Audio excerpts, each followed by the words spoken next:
Rupanya industri batu bara cukup canggih sehingga mereka bisa melobi pemerintah pada waktu itu, kalau undang-undang dan DPR, sehingga hal ini bisa lolos. Akibatnya kita tidak menyejahterakan masyarakat, malah pengusaha batu bara aja yang untungnya lebih banyak. Saya langsung ke Pak Menteri untuk menjawab. Highlight aja Pak, langsung setelah itu kita masuk ke kesimpulan Pak. Terima kasih. Ini pertanyaannya nggak ada yang main-main semua, bahkan saya harus mengetahui semua sektor, termasuk sektor energi yang kebetulan bukan bidang saya.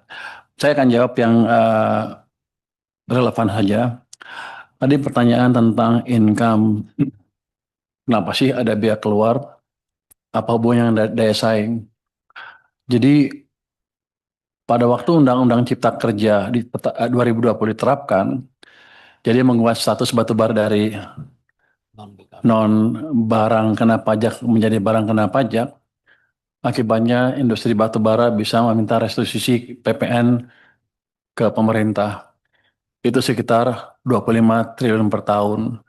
Kalau hitung dengan cost-nya segala macam, walaupun mereka ada cost-nya digelembungin segala macam, net income kita dari industri batubara bukannya positif, malah dengan pajak segala macam jadi negatif. Jadi undang-undang itu seperti pemerintah memberikan subsidi ke industri yang sudah untungnya banyak. Jadi balik ke Undang-Undang Dasar 45 Pasal 33, akibatnya kita tidak menyejahterakan masyarakat, malah pengusaha batu bara aja yang untungnya lebih banyak. Makanya kenapa pajak saya tahun ini turun, karena bayar restitusi cukup besar. Jadi desain ini hanya mengembalikan ini ke seperti yang awal tadi, hanya mengcover loss yang karena perubahan status. Artinya apa? Dari sisi daya saing di pasar global tidak akan berkurang karena hanya seperti sebelumnya saja. 2020 sebelumnya seperti itu dan mereka bisa bersaing. Jadi kalau lihat dari saing nggak ada masalah. Dari anggaran ya kita bebannya berkurang dari industri batu bara. Jadi kan aneh. Ini orang kaya semua ekspor uang untungnya banyak. Saya subsidi kira-kira secara nggak langsung. Jadi itu sebetulnya utamanya filosofi di balik peraturan ini. Kalau ya nggak bisa lah, mereka udah untung banyak masa kita subsidi juga. Itu saya pikir ya. Dari pertanyaan Pak Hari segala macam itu amat eh, akurat sekali. Untuk hilirisasi, kan ada beberapa usaha hilirisasi dari eh, industri batu bara dulu sempat DME, dimetil apa, dimetil ether. Cuman karena kebijakannya nggak mendukung di pemerintah, nggak tahu sebelah mana, proyeknya gagal semua tuh. PTBA gagal, terus ada perusahaan dari Amerika Aero apa gitu, ahli di metal ether, di metil ini terbesar di Amerika, udah siap investasi nggak jalan karena emang saya nggak tahu di mana salahnya. Waktu itu emang semangat untuk hilirisasinya tidak betul-betul dijalankan dengan baik. Ke depan dengan adanya ini, kalau ada lagi perusahaan itu masuk lagi, saya akan pastikan mereka dapat insentif yang pas kalau perlu, sehingga mereka bisa betul-betul investasi di sini. Orang kita selalu bilang itu merugikan, itu merugikan, itu merugikan. Saya nggak tahu yang bergerak siapa, industri batu baranya atau konsumen dalam negeri, saya nggak tahu. Tapi basically minat ke sana selalu ada dan kita selalu mempersulit. Nanti kita Kementerian Perekonomian sudah melaunching tim debottlenecking di sana kan, Satgas debottlenecking. Saya pikir ke depan hal-hal seperti itu nggak akan terulang lagi. Untuk under invoicing tadi dari Golkar ya dari Demokrat juga. Apa yang sudah saya lakukan? Apa kita santai-santai aja setelah ada temuan seperti itu di lapangan? Jadi sekarang kita sedang revamp itu bea cukai kita, termasuk seluruh sistem IT-nya. Kita punya Simbara yang terdiri dari berbagai komponen kan, dari ESDM ada sistemnya, dari bea cukai, dari pajak, ada sistemnya semua. Cuman sekarang ngakunya terintegrasi, tapi belum terintegrasi betul. Saya sudah buat tim 10 ya di LNSW, Lembaga Nasional Single Window, untuk memperbaiki itu dari waktu ke waktu. Dan mereka laporan saya sekarang setiap minggu. Progresnya seperti apa? Sudah lebih baik, mereka dapat temuan-temuan baru, tapi belum sampai ke level yang ideal. Di Bea Cukai juga sistem IT-nya kita perbaiki sekarang. Kita udah beli scanner-scanner baru ditaruh di Jakarta, di Pelabuhan Tanjung Perak ya, Surabaya, Surabaya, di Semarang bukan di Semarang, Belawan. Belawan juga udah kita kasih. Tapi biasanya di sana kan scanning di sana aja udah.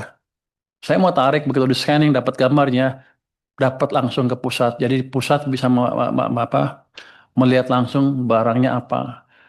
Dan ada langkah lagi biasanya sih kalau udah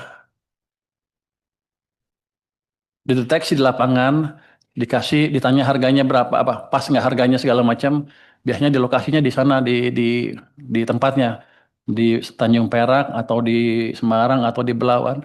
Sekarang kita akan tarik ke Jakarta di mana yang memutuskan hanya Jakarta sehingga daerah nggak bisa main-main lagi. Itu sistemnya sedang sedang kita kembangkan. Mungkin Maret tahun depan sudah berjalan dengan penuh. Jadi kita keluarkan cukup banyak sumber daya untuk memastikan itu berjalan. Karena kalau ke Bea Cukai kan sudah clear. Saya bilang ke mereka, kalau Anda nggak bisa perbaikin dalam waktu setahun dari kemarin, ada kemungkinan besar Bea Cukai akan dirumahkan seluruh pegawainya. Kalau tak, jadi mungkin dia dirumahin aja sampai pensiun, nggak dibayar. Nggak tahu dibayar apa nggak? Mau nggak kita bayar lah. Rugi gua kalau bayar loh. Tapi dengan semangat seperti itu, saya pikir orang kita cukup pintar kalau digebuk sedikit, gebuk banyak juga, apalagi kalau digebuk banyak. Jadi dengan ke depan harusnya penyelundupan permainan HS score akan berkurang secara signifikan. Kalau nol sih nggak mungkin kan kelihatannya ya. Ini kan kita nggak hidup di dunia yang ideal. Akan berkurang secara signifikan. Untuk yang tadi juga yang yang PAME, itu sekarang udah kita panggil tuh pengusaha PAME di seluruh Jakarta, di Indonesia ke Jakarta. Kita bilang ke mereka aturan kita begini, begini, begini. Kita nggak akan deviate dari aturan itu. Anda siap-siap aja. Kalau Anda mau berbisnis terus, ikut aturan kami. Kalau enggak, saya hajar dia. Jadi setiap ada pelanggaran-pelanggaran itu, kami dapat namanya, termasuk yang sibuk-sibuk, yang ribut-ribut di Medsos. medsos tentang Balpres. Kami dapat namanya, kami investigasi pajaknya seperti apa. Ternyata banyak dari mereka nggak bayar pajak. Saya datangin orangnya ke sana untuk suruh bayar pajak. Jadi ini harus fair. Kalau mereka nyerang ya harus bersih. Kalau mereka nyerang-nyerang aja untuk menghindari menutupi kejahatannya, saya hajar dari pajak. Itu ternyata boleh saya main di pajak. Emang nggak bayar pajak. SPT-nya 0000 selama 5 tahun berturut-turut berarti nggak bayar pajak. Ada yang selalu nihil padahal punya gudang banyak sekali. Jadi jangan main-main lagi dengan pemerintah. Kita serius. Dan ancaman saya ke Bea Cukai juga serius. Kalau mereka main-main, kita hantam. Sama juga ke pajak juga. Sebentar lagi akan ada perbaikan yang amat signifikan. Prinsip pengawasan barang ekspor tadi tanya itu ya. Pada dasarnya itu dah sama. Kita akan pakai sistem yang terintegrasi, pakai IT. Kita kembangkan juga sistem AI. Ini walaupun saya lihat masih awal, tapi kelihatannya orang-orang kita masih bisa belajar. Kalau dampak ke tadi, gimana kalau nggak berhasil? Ya nggak dapat duit. Kalau berhasil ya positif. Jadi gamenya, expected gamenya positif nih sekarang. Jadi karena sebelumnya belum ada. Yang jelas saya bisa mungkin recover yang tadi kehilangan sebesar 25 triliun yang saya kasih ke industri batu bara. Rupanya industri batu bara cukup canggih sehingga mereka bisa melobi pemerintah pada waktu itu, kalau undang-undang dan DPR, sehingga hal ini bisa lolos. Mungkin waktu itu pemerintah kurang bisa berhitung, ya. Jadi kita dirugikan sebesar itu dan aneh. Jadi ke depan akan seperti itu.